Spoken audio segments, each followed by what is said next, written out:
Good evening and welcome to the Ladies' Room. It's another Thursday. First and foremost, we must apologize for our late start, technical difficulties, but nonetheless, we are here. So welcome to all of you logged on to 90.1 FM, and those of you logged on to www.WACK Radio 901 FM.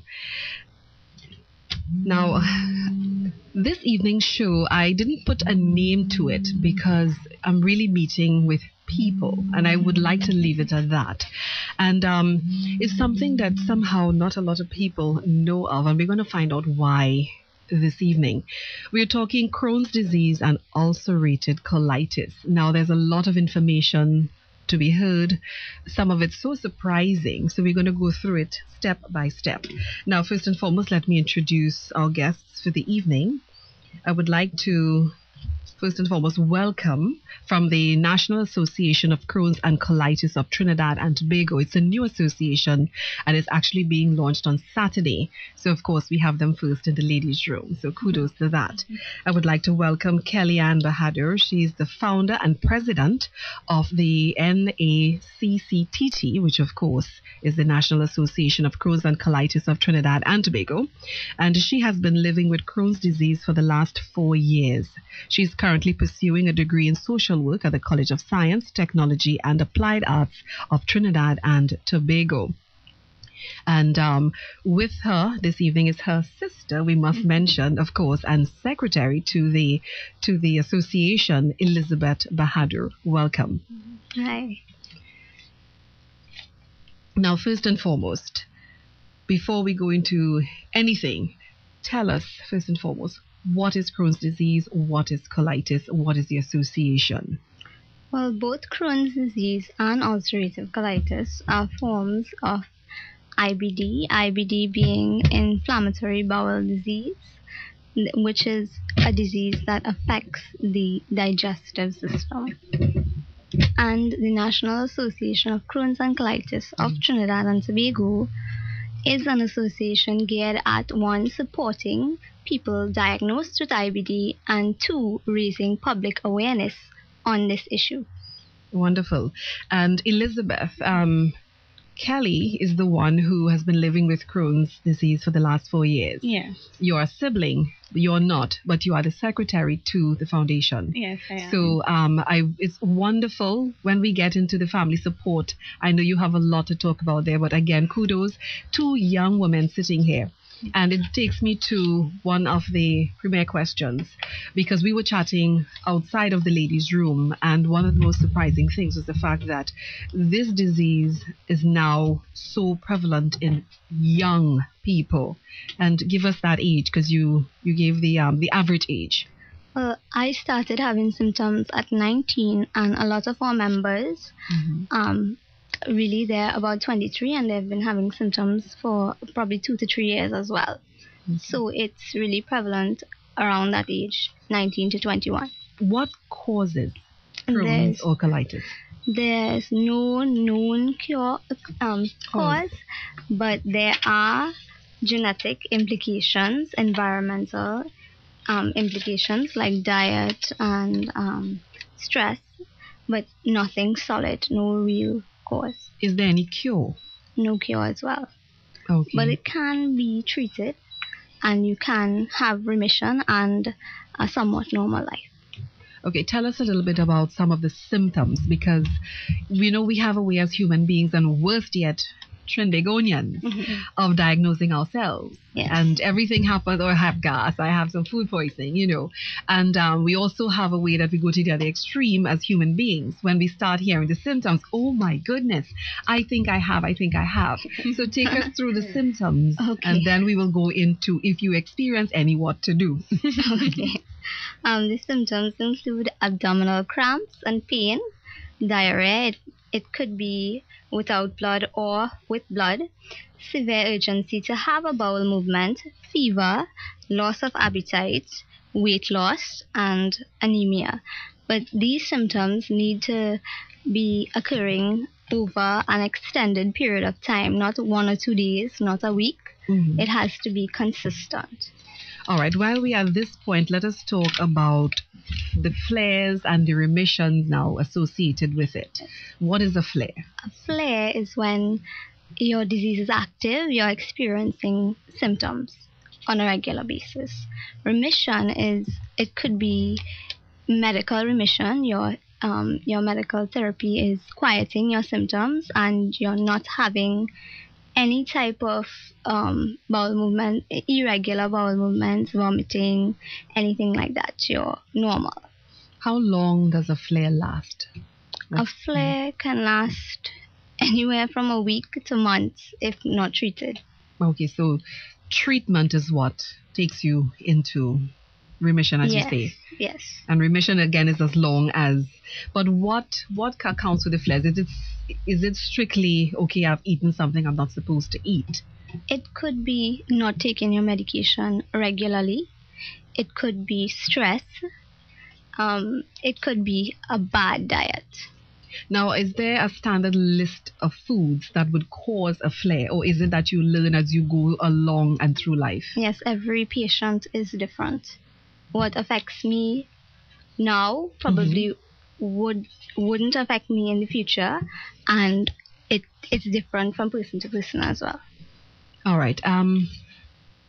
I would like to get a little bit on the personal side now, and ask some direct questions to you now, Kellyanne, because you're a very young lady. You are in the process of pursuing your first degree. Yes. And to have something like this happen, and you said your symptoms started at age 19. If you can just tell us a little bit, because it is so surprising or shocking that the age group. So, there's no limit as to how many teenagers may be going through this. So if you can just tell us a little bit about what caught your attention as in something is not right with me. Well, for me, I was in year 1 at university. I was pursuing a degree in petroleum engineering, and this was really, really stressful. I was actually having finals in April, and I started experiencing frequent bowel movements. I thought it was food poisoning from bad seafood, and it lasted about a week, and I had to press on. I couldn't take it seriously because I had exams. It went away for probably about 2 days, and after that I decided to stop eating meat, to change my diet, and it was like a little wake-up call. But unfortunately the diarrhea came back. It got worse. It was at a point 20 times a day. There's also vomiting. I couldn't eat anything. I wasn't even feeling to eat anything, no appetite, and I was losing a lot of weight. I went to a lot of different doctors and general practitioners. And they kept referring me to other doctors, and nobody could say what was wrong or even give me some kind of idea as to what was going on with me. I wasn't receiving any type of treatment. Then in October, I went to see a gastroenterologist, and he performed a colonoscopy and diagnosed me with Crohn's disease. All right, now just give us a little idea of pre-diagnosis. What was your diet like? My diet was really poor. I was eating fast food on a regular basis and not taking any type of vitamins. I wasn't drinking a lot of water. It was a typical university student diet. Now, Elizabeth, I need to pull you in because this is your sister. Yeah. So therefore, you and your family have lived and are living through the process with her. And when those symptoms started manifesting themselves, did the family realize? No, at first we didn't realize how serious it was, because who hasn't had diarrhea? Who hasn't had vomiting? Who didn't have the odd day that they didn't want to get out of bed? Who hasn't had food poisoning? Yes, exactly. So at first, Kelly is a tiny one, so everybody always jokes around with her. Kelly doesn't feel so good today, and we just took it really lightly. And I was in my second year at the university, so I was living life. So we're like, Kelly probably burning herself out at school. And we really didn't take it lightly. We didn't take it as seriously as we should have until she started to lose a lot of weight. And clothes that could have fit her before were like, she was drowning in it. She wouldn't eat. She would have a lot of pain, and we wouldn't know what to do. because it started off common ailments. So it was really scary for us. We didn't know who to turn to, where to go. Nobody knows what's wrong with her. And she's losing more and more weight and not putting anything back in. So that was really scary to watch. Okay. Especially at that point in time when she's at the threshold of adulthood and so ready, and you're planning all these things that when you finish university you're going to work here and do this, and everything just came to a screeching halt because we were at a total loss. So that little space there seemed to have been some years, and everything was just happening. From the family unit, because I know even from that section, you're also the secretary to the foundation. We must also acknowledge that. So you're still supporting your sister both through what she's, what is happening to her, what she's going through, and also her cause. And Kelly, I need to come back to you, because listening to the symptoms, listening to what you're going through, a young woman would say to herself, I'm going to keep this to me. I cannot tell anyone. This is embarrassing. How do I say it? Yes. And did you go through that process? I did, actually. I hid it from a lot of my friends. When I had to withdraw from school, everybody kept calling, asking what was wrong. And I kept telling them that I had to do more tests. The doctor doesn't know for sure what's wrong, because I just didn't want to admit that I had Crohn's disease. We also had many fights in our homes because Kellyanne thought somebody found out that she had Crohn's. That's how seriously she didn't want anyone to know what she was going through. So what spurred you to now launch this foundation, because you are the founder? Well, I started meeting other young people like myself in clinic, because there wasn't any public treatment for Crohn's disease. Everything was done privately. And in 2012, that's last year, the clinic, they opened a GI clinic in San Fernando Hospital, and I started meeting young people. Also, Dr. Amnaris, he approached me to start a foundation as well, because he saw a real need for one in Trinidad and Tobago. And I found that by speaking about my symptoms and my illness, it was liberating to others to come forward and say, well, I have this disease too. Now, how does this affect you in your social life? Because a young person your age, they're clubbing and doing all of these different things. Well, there's no more clubbing. There's no more late night liming. It's just that I have to be extra cautious. If I'm going out, I need to be careful about the people I'm with. They need to be trustworthy people that I feel safe being around. I have to be careful about what I eat and what I drink. And if I need to take medication on time, I would probably take it with me. Make sure everything is in order with my treatment first. Okay. Yes. Now, Elizabeth, we'll go back to you again. What is it like for you and your family? Because, now you went through the process of not knowing, wondering, questioning, knowing, going through the process of hiding it with her, for her. Now she's out in the open. You are still there supporting her.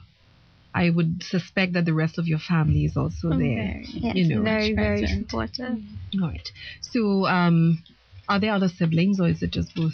One other sibling, a younger brother, but no Crohn's disease or ulcerative colitis in the family besides me. Okay. Now, could this also be hereditary?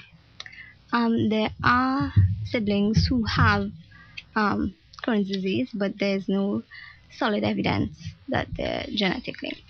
Okay. Now, just to jump a little bit now into the association itself. Tell us a little bit about the objectives. What is your objective of forming this association? Well, the main objective, especially right now as we're launching, is patient education. We find that a lot of people out there are diagnosed, but they don't fully understand what they have and how it's treated, how to live with it. So that's our number one priority.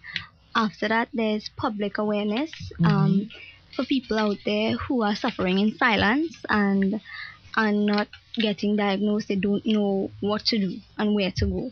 So those are really our two main objectives right now. Now, a lot of people deem this to be something new, and definitely it's not new. And we can understand by listening to you and your story. We have a call on the line. Let's take our first call. Good evening. You're live in the ladies' room. Okay, you just asked one of the questions I wanted to ask. Is the disease hereditary? Oh, okay. The other one I asked, I have some people working with me who their wives have this. But how do I not hear it about men? It's a new discovered disease. I know it's not more prevalent now than it was. It was there, but no one discovered it. Yes. But why is it not that you hear about men having it? Thank you. So and I would like the lady to reply. Thank you so much. Okay, go ahead. Well, actually, we have an equal number of men and women with the illness in our group, but we find that men the machismo side. They don't want to talk about it at all. At all. So men are not open. No. Surprise. And there's a burning question I had and it just went out the window. But you were going through some of the objectives of the association for us. Yes. Public awareness, such as we're doing today. And patient education. As well as family awareness and support and how to deal with a member of your family who has Crohn's. So your entire way of living has to kind of change to facilitate this person. In Trinidad, we're accustomed to, one pot of food for lunch. You cook one thing, everybody eat that. Yes. That's not the case when you have somebody who has Crohn's. Tell us a little bit about the adjustment that your family has had to make. Well, for one, it would be the soy milk. And you all are so supportive. You're all having the soy milk. Yeah, we can't be like, oh my gosh, we have to drink it and smile. Yummy. But these are little things you can do to help the person through their changing diets. Because as Kelly talked about before, trigger foods can vary from time to time. 1 week she could have milk and she'll be fine.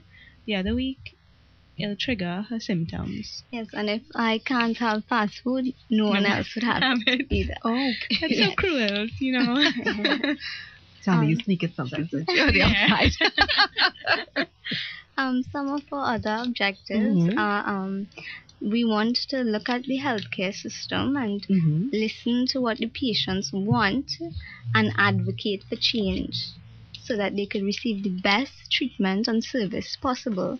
And we also are conducting a survey for the public awareness of the illness, how much people know about it, what medium they would like to use to receive information on it, and also statistics on the actual number of persons diagnosed with IBD in Trinidad and Tobago. As it stands now, there's zero. You do not have anything. Nothing. No. So I take it you might be using the American statistics. Yes.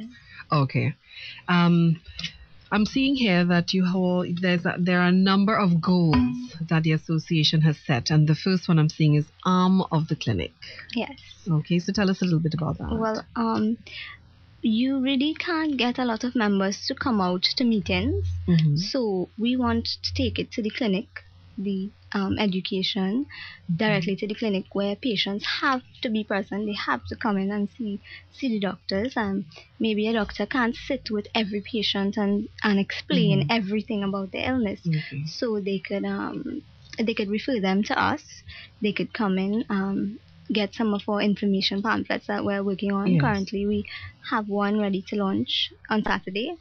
And but we want to also create more based on medication, diet, fertility, surgery, cancer, complications, so the patients could come in, take the information that we have available and educate themselves. Okay, we have a call on the line.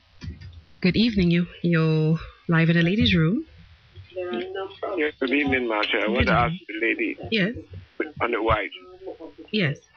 Does this disease affect your body physically or your energy or anything of the sort? How does it really affect you other than you have it? Well, there are lots of different ways it affects you because you don't have as much energy as you would have had before. You can't skip meals like you would have before. You have to have your breakfast, your lunch, and your dinner. Because of the weight loss and the restricted diets, your energy level is not where it's at, where it would have been before. So, you really need to take things a little But it also depends on if you're flaring. If you're flaring, you have little or no energy. If you're in remission, sometimes you have really good days and sometimes not so good days. So your energy levels would vary. I'm sure you can relate to how you feel when you don't eat. Yes. Low blood sugar, dehydration. Yes, it's very similar to that feeling. And a lot of people, especially working people, when you listen to them, okay, tell me about your day, they're rushing through everything and eating seems to be pushed aside. And I am probably from way back when so guilty of it. And you do not sit back sometimes and say, what am I doing to my body if I do not do certain things? There are a number of people who will tell you, I cannot remember when last I had a glass of water. I had juice, I had soda. When did I last have a glass of water? Fruits, all of these different things that, we tend to throw out the window, so to speak. It's last priority. And we really want it to be at the forefront because there are very serious implications to neglecting your diet. Now, you called a list of things when you were going through the pamphlets. Yes, the arm of the clinic. Mm-hmm. Now, you spoke about things like fertility and cancer and all these things. Yeah.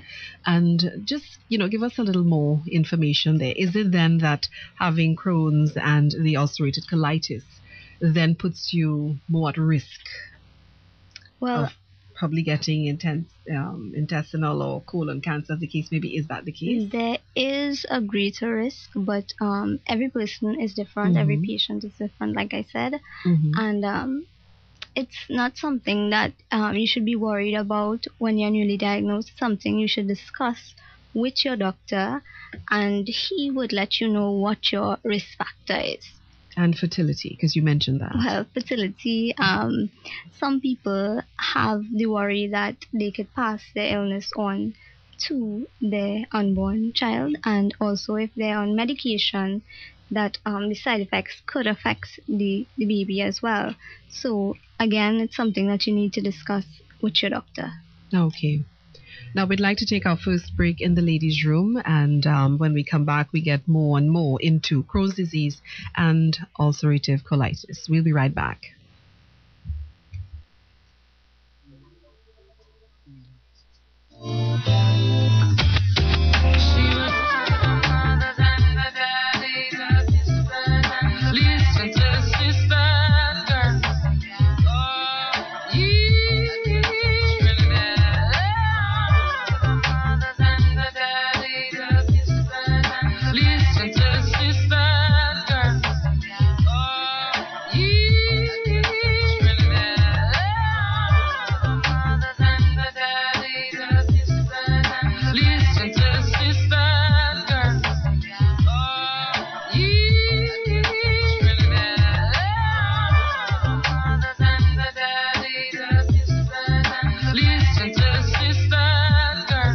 Favorite talk show is now on Thursdays from 9 to 10 p.m. The Ladies' Room. Great topics, great talk. So join me every Thursday from 9 to 10 p.m. right here on your Culture Crazy Radio, WACK 90.1 FM. Yeah. Give me.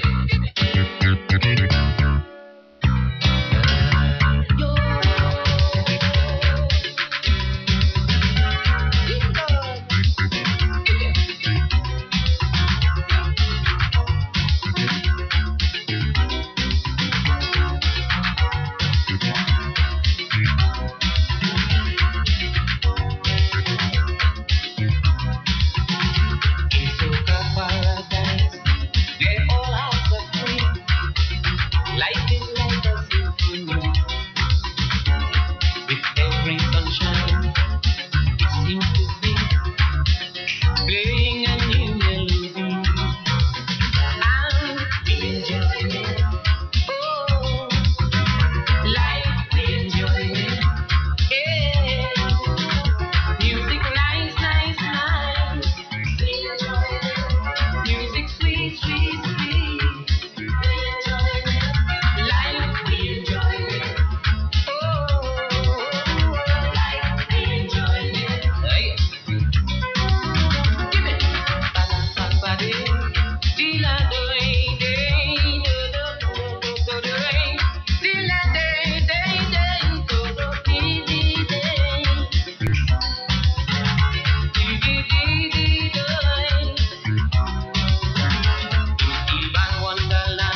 Coffee Street.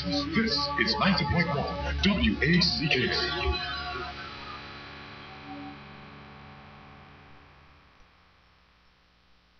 This is for my sisters. No, my sister girls.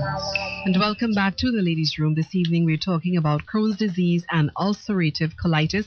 We have with us in studio founder and president of the National Association of Crohn's and Colitis of Trinidad and Tobago, and also the secretary to the foundation. So once again, ladies, welcome. While we were on break, we have a question. The question is, how is it, or how come, as we say in TNT, 30 years ago, we would not have heard of Crohn's disease? You know, is it that it did not exist? So essentially the question is, what has changed in the last 30 years?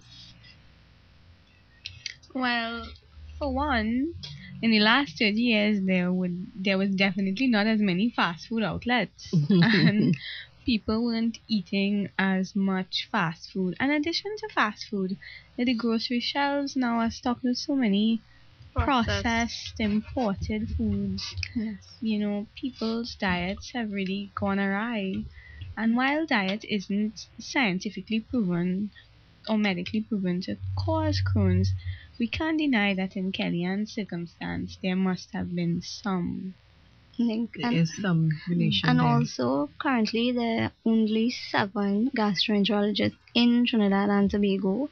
So probably there were a lot of people undiagnosed 30 years ago. Yeah. Wow. Because the disease has three forms. It could be mild, moderate, or severe. So if you have a mild form, probably it doesn't affect your quality of life so much. So you are undiagnosed, you're living with it and just not treating it. When you say a mild form, The symptoms are less severe. so you may just have a flare once every 3 months, 4 months. You think, okay, I just ate something bad, and you move along. Yeah, you might not even need to be on medication permanently. And you can be at that level and not be aware. Yes. That's the most important thing. Yes. So what would you say to people in terms of go and get yourself checked? What essentially? Because you do not want them to wait until it's like far gone, as in your case. Yes, I would say that every IBD patient knows that it takes months and months to recover, but only days to go down. So time is essential. As soon as you start having any kind of symptoms, if it's the first time or if you're flaring and you're a diagnosed person, seek medical attention. Okay. Now I want to go back and probably flip the question another way though. Someone who doesn't know. Mhm. They are not aware, they're not even entertaining the thought. And worst yet, we have come to the realization that the average age now is 23. So you're in your early 20s, you're in your teens, you're happy-go-lucky, there's nothing that can happen to me, I rule the world, okay? This doesn't happen to me, it happens to other people. And a little flare here, a little flare there, and they pass it off rightfully, as you said, oh God, I probably ate that thing too late. And we sit down and we actually make a list of what we might have done wrong. But at what point in time? Because one flare will not, more than likely, really spur on a thought for someone to go and get themselves checked out. I think this is where family comes in, where you would notice how many times your relative is going to the bathroom or is feeling unwell, even if they're denying it to themselves, because they won't come out and say, gosh, you know, today I went to the bathroom about 10 times. You think, okay. They'll just keep it to themselves, get a little reclusive, you know. And that's where it comes in for you to say, you know, this is not normal. But it does affect your quality of life. You will see changes. Okay. We have a call on the line. Good evening. You're live in the ladies' room. I hate to be the only caller, but I would like to ask the lady a question. You know, if you are young and you have irregular bowel movements and so forth, and it happens and then it passes within a few days, you would never think to go to the doctor to check what you have. And this may happen off and on because young people, you know, eat different things and they do not live a really chaste life as I do. So, but, they are not going to go to the doctor and self-check. So That's true. they will always feel it's a irregular bowel movement, and they may have eaten a bad paratha or something of the sort. But they are not going to do that. So how do we arrest the situation to have young people check themselves out, or we're going to have companies, when you go for your company physical, they check this, make sure that you do not have Crohn's disease. Thank you. Bye. Now, before you answer, I want to add to that, because some of the symptoms there, particularly you're going to the bathroom very often, you're losing a lot of weight. That too there can also be a misconception there. Oh my God, she's anorexic. She's going up in there. Yes. She's puking. Yes. So I think this should be something also that comes up in the whole scenario. But go ahead. Well, it comes back to education, public awareness about the illnesses, both Crohn's disease and ulcerative colitis. Also, we need to make an initiative to educate human resource. They need to know that this is a real thing and it's happening, and you can't just say, that person is probably sick for 1 or 2 days. They need to know what the illness is or what it entails. And also, it's not to be confused with IBS, which is irritable bowel syndrome, which is like you might eat bad food, stress, it might irritate your bowels, not inflame it like inflammatory bowel disease, and you may have 1 or 2 bad days and then go back to normal. Now, there's a major question here. There are a lot of fad diets and all these different things and all these different ways now in probably the number one market, which is now weight loss. And purging and all of these colon cleansing and all of these things are things that people are now doing. Yes. Now, is too much of that? I mean, too much of anything is not good. Yes. But the question I really want to ask is, to people who are into purging and all of these things and cleaning the colon every 2 days and 3 days and every week, does this in any way put them more at risk to getting Crohn's disease or ulcerative colitis in any way? I would probably say no, but if you're doing anything, like I know there's this thing that's really popular now, bowel irrigation. Yes. Right. If you're having that procedure done, make sure it's done by a professional, a medical professional, because anything could go wrong at any time. And bowel perforation is very, very serious. And any medication you're taking, be it over-the-counter, herbal, make sure you're well aware of the side effects that go along with it. Okay. And something that just popped in, the whole thing of probiotics and all of that. Yes. And now again, everybody. So the minute something happens in the stomach, I'm going to get some probiotics and I'm going to take it. Well, exactly. when I was newly diagnosed, everybody had a cure. Everybody, right? Drink this, blend that, don't eat any food, drink this tea.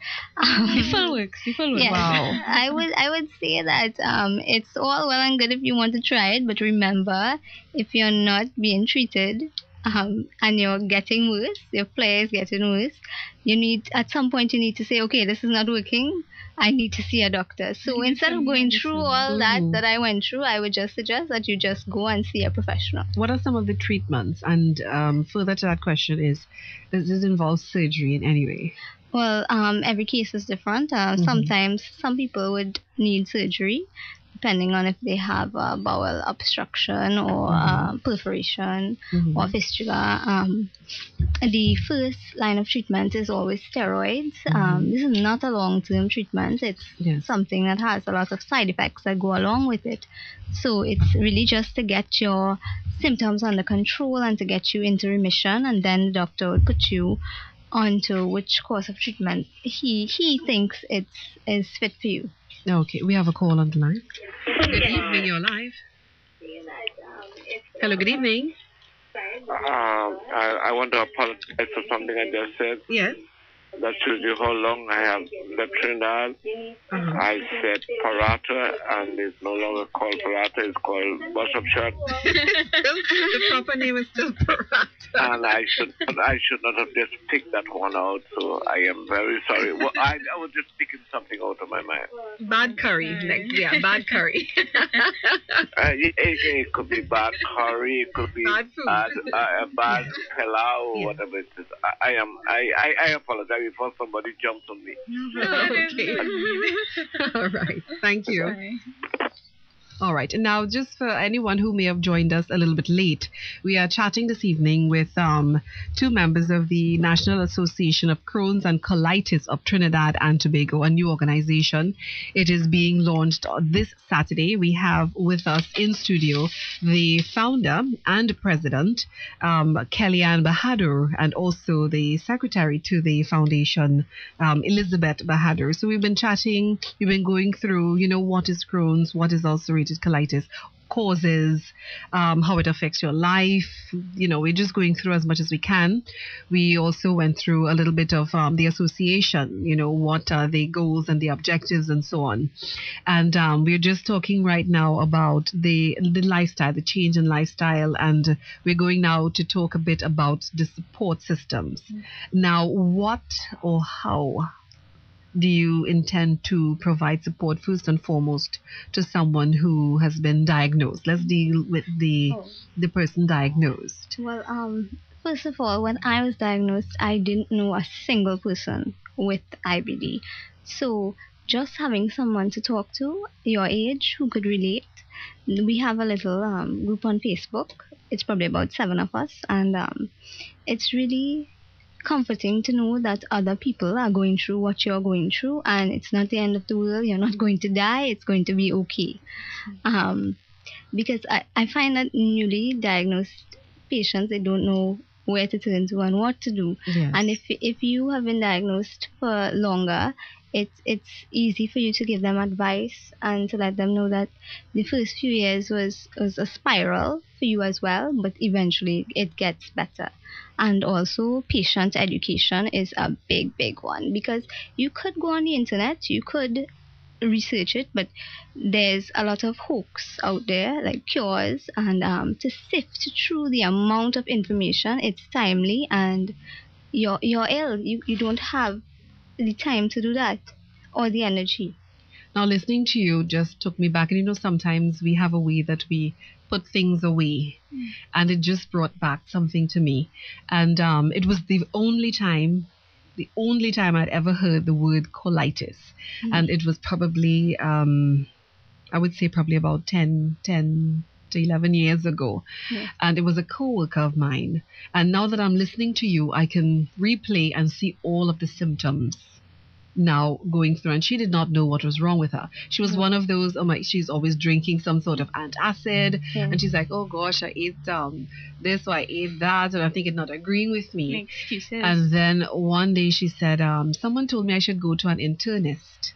And she went to the internist and wherever else, and then she said to me, Marsha, I have colitis. Now, no education about what it is. Yes. And I was like, okay, what is it? And she's like, it's a little intestinal something. And you then begin to think, and back then to me it was explained as though, okay, a little bit of acid reflux, so nothing big, nothing grand.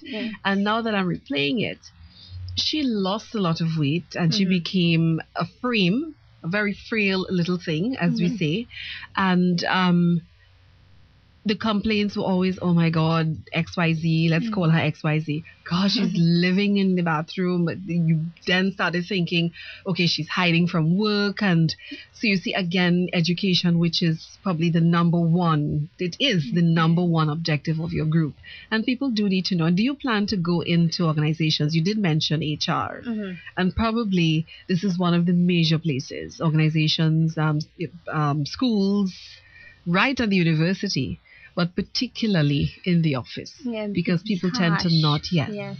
But once we get a footing in the door, we would like to cover that ground as well. Okay, wonderful. Let's talk again about support. We just went through how you plan to support someone who has been diagnosed. Yeah. What about the family? How are you going to sensitize them to what it is, and teach them or help them on that way to changing their lifestyle, because not everyone would be as accommodating as your family or as loving to change the entire lifestyle of the household. Well, as you were saying before about your coworker, Yes. you see how easy it is for people to jump to conclusions about what's going on. So as a member of the family, you really have to try hard not to make assumptions that you know what's going on. Yes. You don't know what's going on. If you could see a sign of pain on the person's face, try to be a little more sensitive to the fact that they're going through a lot right now, and you probably would never experience the severity. Okay. We have a call on the line. Good evening. You're live in the ladies' room. Hi, Marsha. It's Margaret from Hi, Toronto. Margaret. Welcome back. Yes, I know you're expecting to apologize, but we'll get into that another day. No, I have no expectation. I just know I just know you. I think I know you a bit now, and I know you will sometime. But yes, go ahead, Margaret. Okay. My son I have two of my children. Yes. They suffer Crohn's disease, and my son was diagnosed at the age of 8. Wow. It's the most horrible disease that anybody can endure, because my son lived at Sick Kids Hospital for 4 years.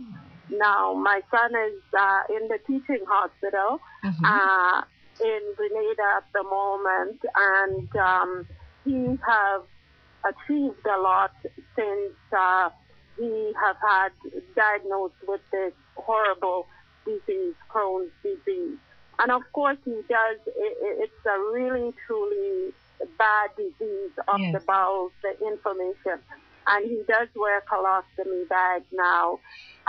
It takes a lot out from your life, because this disease also, which I haven't heard the girls speak about, is the deficiency which they've touched on in the body. And when they're using IV during that time, they can, have elephant legs and the prednisone, all the medications, and the colostomy bag. And if it's not reversible, which they give you the expectation that it probably in 6 months would be reversible, most times it's not reversible.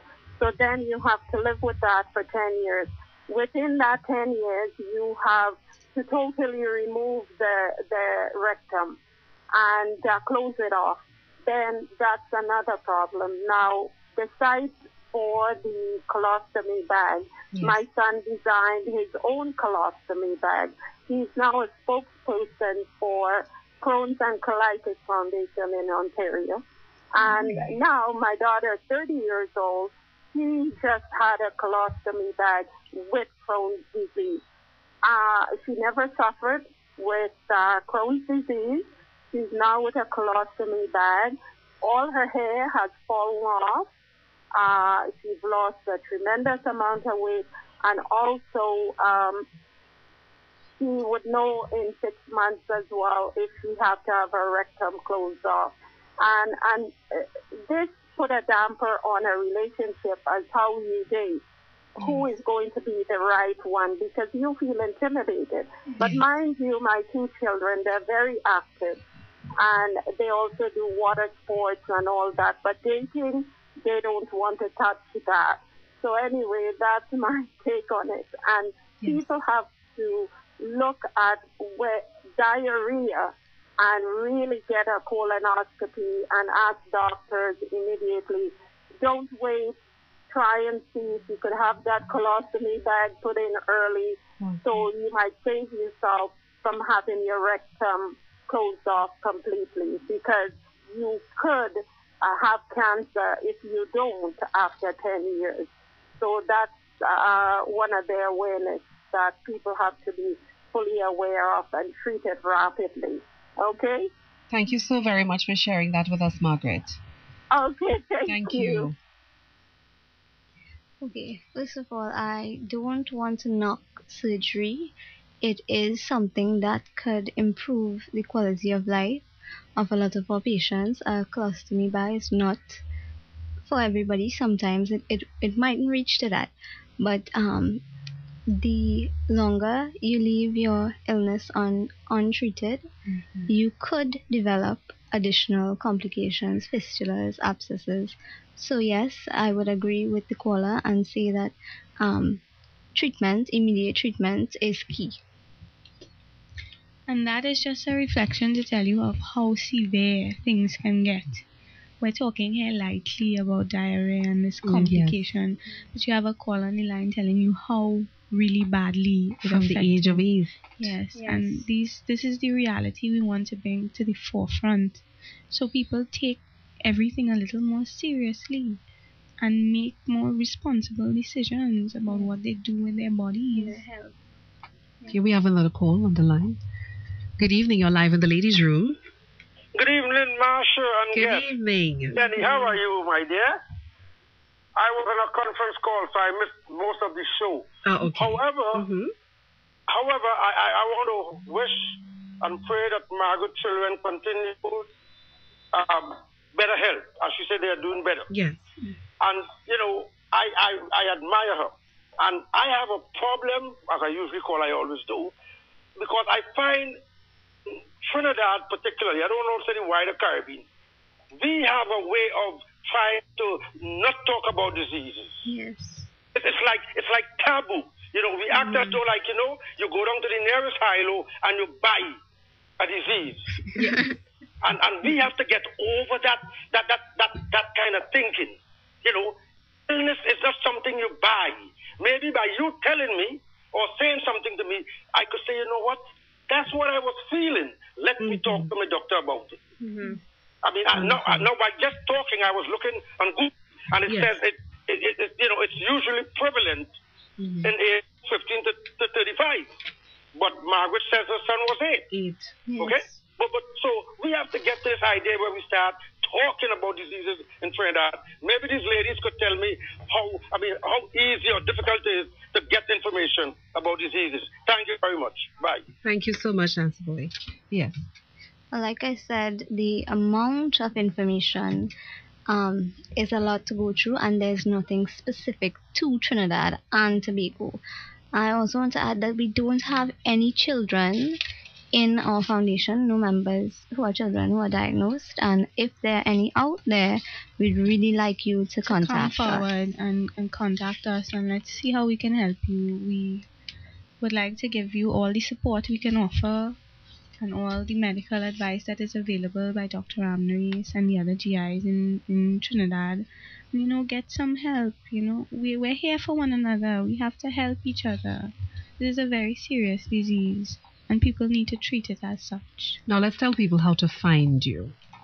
All right, we can start because you are everywhere. Twitter, Facebook, email, you name it. So let's tell people how to find you. They can follow us on Twitter at NACCTT. We're also on Facebook. We're launching our website on Saturday. The website is www.crohnsandcolitis.tt.com. And we also have an email address, which is crohnsandcolitis.tt@gmail.com. Also by phone, you can be reached at 482-0736 361-6617. Now, part of one of your initiatives, I think, if not one of your objectives, is to form partnerships with or relations with other organizations and groups and all of that. So Margaret, who called earlier, she said her son is a spokesperson now. And, you know, maybe that's one link there. So, you know, we can just say it again and Margaret can take note and form some sort of a link there, because this is a new organization. I don't know if Margaret was on from the start, and they are only launching this Saturday, Margaret. So therefore, you know, anyone who's out there, the other groups that have been in this for a while can really lend some support to them. We have reached out to the Crohn's and Colitis Foundation of America, and they have been very supportive. They're currently working on a program that supports smaller organizations internationally. Okay, wonderful. Before, I think I interrupted you, Elizabeth, when we were talking about support and family. So I want to give you the opportunity to complete your statement. It's okay. Well, like I was saying, with the support for the people living with Crohn's in your family, patience, patience, patience. Be a little more sensitive. And for some people, like Kelly said, there are different forms of Crohn's. It could be mild, moderate, or severe. So even though you may have a relative at home who is affected by Crohn's, but they haven't lost as much weight, and they look seemingly healthy or seemingly well, that is often not the case. You still need to make the extra effort to realize that this person isn't being lazy or taking advantage of the opportunity that of the circumstances that they have been diagnosed with a disease to milk it or you know, self-pity or anything like that. They really can't make the extra effort. And it's very easy to speculate in your head, wonder if she's feeling okay, but she just, you know. Yes. But that's not the case, you know. You need to support one another. Be a little more sensitive. And this is where the education, public awareness would come in. We have a call on the line. Good evening, you're live in the ladies' room. Marsha and yes. Hi, good evening, Val. My goodness, you all had me stunned. I was just here, just listening. Didn't want to interrupt. Just wanted to see everything because I had a very good friend that took his own life. Because he had that same disease and he didn't want to wear that colostomy bag. That was a big thing. He took his life, you know. So great show. And to the young lady that has the disease, honey, I wish you all God's blessing. And I'm so proud that you know that it didn't stop you in you know, pursuing your goal. And blessings. You know, just keep on keeping on. Keep on. Thank you, Val. Thank you so much. All right. Have a blessed night. And Emmy, yes, you missed them. I was still on the pictures of the baby boy. What's wrong with you? For sure. You will get that. He'll Facebook it shortly. Thank you, Val. We want to urge men in our society in particular to form a support group because if you remember notions of masculinity, it's the picture of health, you know, muscles, buffness, macho man kind of thing. But when you have Crohn's, that kind of goes out the window for a little while. And a lot of men, it would seem, can't come to terms with the fact that they can't look the way they used to. They can't do the things they used to. And more importantly, they need to ask for help. For things that they could have done for themselves, you need to ask for help. And a lot of men can't. Yeah. We have a call on the line. Good evening, you're live. Oh, yeah. One of your three callers again. I asked the lady, does the Crohn's disease change you physically? Can she answer me before I hang up? Yes, actually it does. When you're flaring, you lose a lot of weight. For me, my normal weight was about 95 pounds, and at one point I went down to 60 pounds. So yes, it does. It changes your physical. And that is because of your appetite or because you were just worried about the disease? No, it's because of your symptoms. You're constantly going to the bathroom, vomiting. Your body can't absorb nutrition properly, and you're losing weight. Okay, that's what I wanted to find out, ma'am, and I didn't know it affected it affected you that. Yes. Thank you. Okay, well, you know what? You can sell that Crohn's disease on the internet and for this weight loss. I'm sorry, I shouldn't say that. We forgive you. Okay. Now we have someone in the shout box who is commending you on being so open. So open about it. So thank you for the comment there, Miss Morris. You know, the young girl speaks so nice and plain about it. And this was not easy because we've gone through earlier in the program that you were at that point where you held it in. Yes. So it takes time for all of this to come together. And we hope one day to see the men coming out as well. Yes, we do. And I just want to give some of the information again before I give you all the opportunity to give your closing statements. You can give Kelly Ann or Elizabeth a call at 482-0736, 361-6617. You can send an email to crohnsandcolitis.tt@gmail.com, crohnsandcolitis.tt@gmail.com. Facebook, also www.facebook.com/crohnsandcolitis.tt. And the website, which will be launched on Saturday, www.crohnsandcolitis.tt.com. And there's also Twitter, and you're everywhere, totally into the youth market. Totally. Let's take our final call in the ladies' room for the evening. Good evening, you're live. Hi, good evening. I'm just calling to just commend the girls on coming out with Crohn's and colitis. Yes. And I just like to say I'm really happy that it's out there and people are talking about it. And one thing though, what was said was that diet has a big deal to do with it. Sometimes, as a sufferer myself, I've read and they said that people who live real healthy diets, people who are vegan and all these things, they also suffer. So it's a lot that we don't know, and the awareness that we're bringing out. I hope that the doctors would, take this into consideration and find out more. So it could in turn help us and help us better understand and better treat and get rid of this thing once and for all. Thank you so very much. And there we have it. We have a male admitting. Thank you so very much, caller. Now, we are all out of time. We are actually in borrowed time. So we thank you, Danny. In true ladies' room style, I would like to give each of you the opportunity to give a closing statement. Before we do that, is there any information that I may not have asked that you think is crucial or very important to? I think we pretty much covered it all. Yes. That's always good. Yes. Just kidding. So closing statements. Well, we want to let you all know that the foundation is a safe place to approach. Everyone involved is very confidential. We have your best interest. We want to help you. We want you all to approach. No question is a stupid question. No one will be turned away. There's no need to fear any kind of discrimination. You can be from any ethnic background, any religious background, any corner of Trinidad. It doesn't matter how much money you have, what you look like, or what you're wearing. Please come. Crohn's can't tell the difference, and we don't intend to victimize anyone, make any judgments. We want to help you. Please come and join us. Thank you.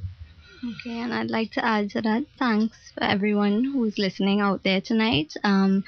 I hope that our session today educates someone out there and encourages them to get tested. I also want to say that yes, Crohn's disease and ulcerative colitis are serious illnesses, but research is getting better and better. There is a lot that we don't know about these illnesses, like the last caller said, but we're finding out more and more every day, and eventually there will be a cure. It's not a death sentence, and you can have a normal life. Now, at this point, I would like to just pass on the message that volunteer. Yes. All right, it's a new group and they're looking for as many people that can volunteer as possible, whatever it may be, in terms of raising awareness. Financial support will always be something that is welcome, and we did not talk about that. Anyone wishing to support you financially, how can they go about doing that? They could either call us directly or send us an email. Okay, and you will take it from there. Yes. Okay, so please, guys, sometimes we go through life and we're like, oh gosh, I wish I could do more. I wish I could do more.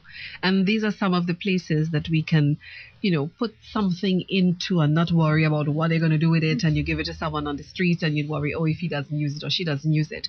But there are a lot of foundations out there that are for the purpose of educating, helping, all of the above. And always remember, a little goes a long way. It doesn't mean that if it's a small amount, well, it doesn't make sense, they don't need it. No, a little goes a long way.